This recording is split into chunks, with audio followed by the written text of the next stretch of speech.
Exercise and physical activity. Bedtime activity.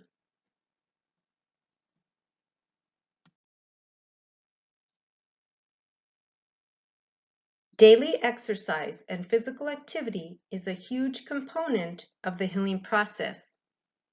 Don't think, oh no, exercise. The exercise and physical activity routines that I have kept in my daily life are enriching, soothing, pain-relieving wonders.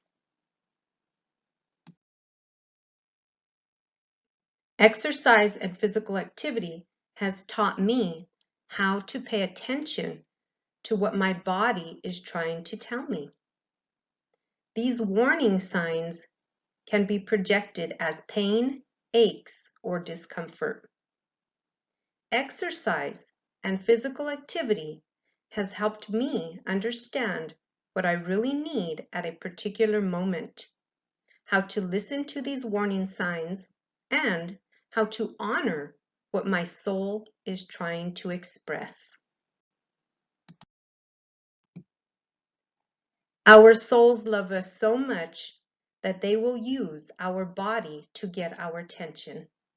James Van Praagh.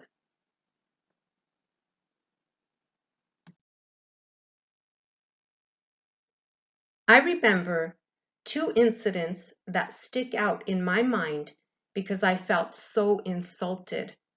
These incidents definitely got my attention.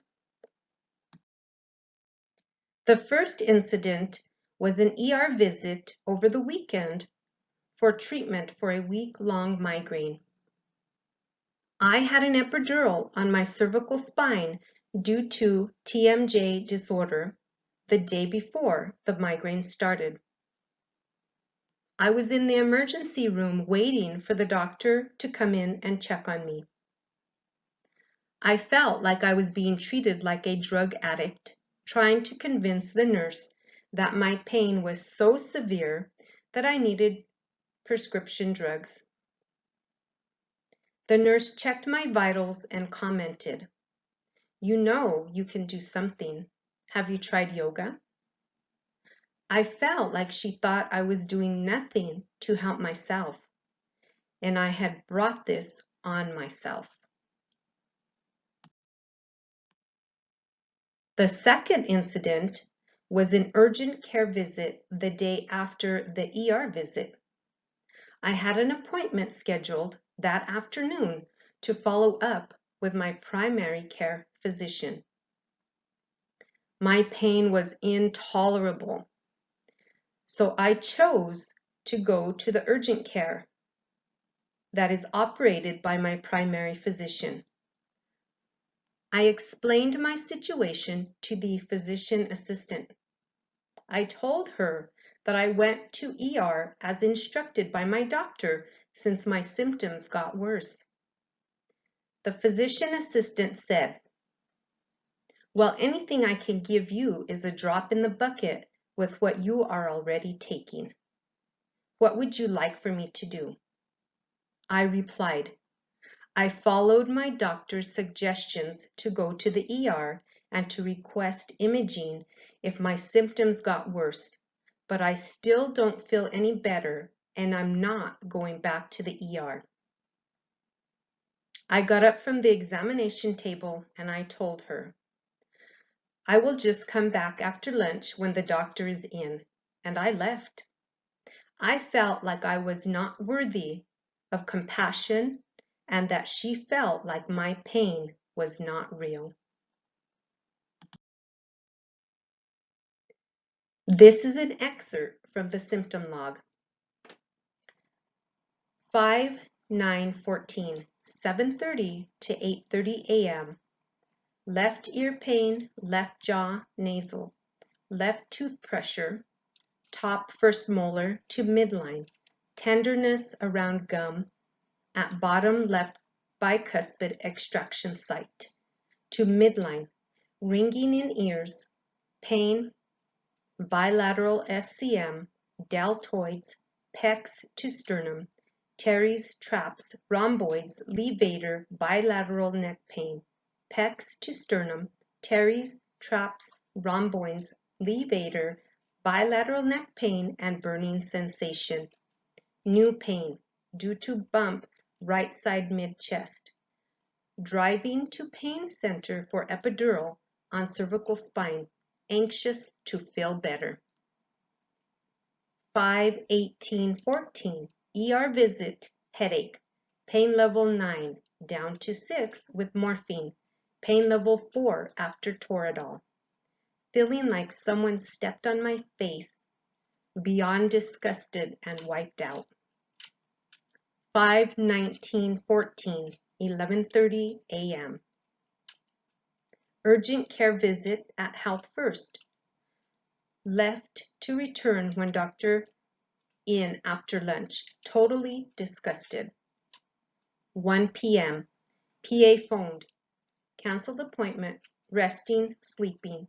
Slightly less headache, facial pressure pain. Zombie-like feeling. 4:20 p.m. Appointment with Western Neurology. Doctor prescribed 3 meds, morphine script to keep me out of ER as needed. Thankfully, I was able to get an appointment with my neurologist that same day. I explained to him how I had been treated. I announced, I am not ever going to the ER again.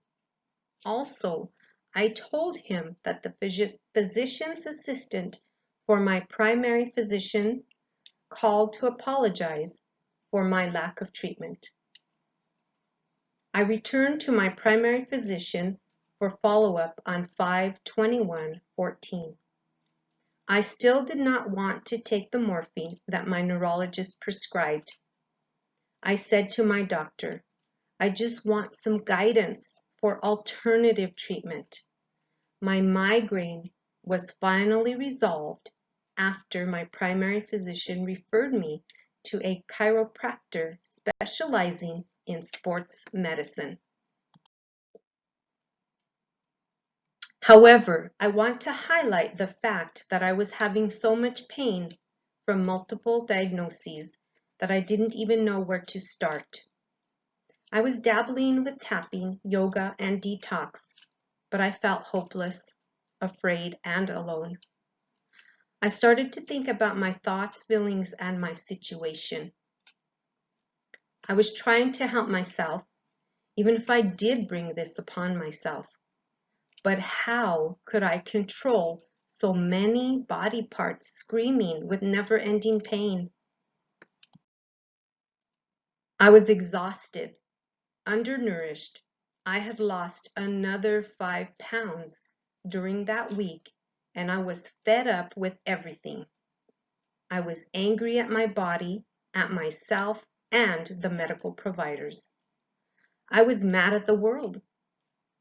I just needed to break from the pain long enough so I could think straight.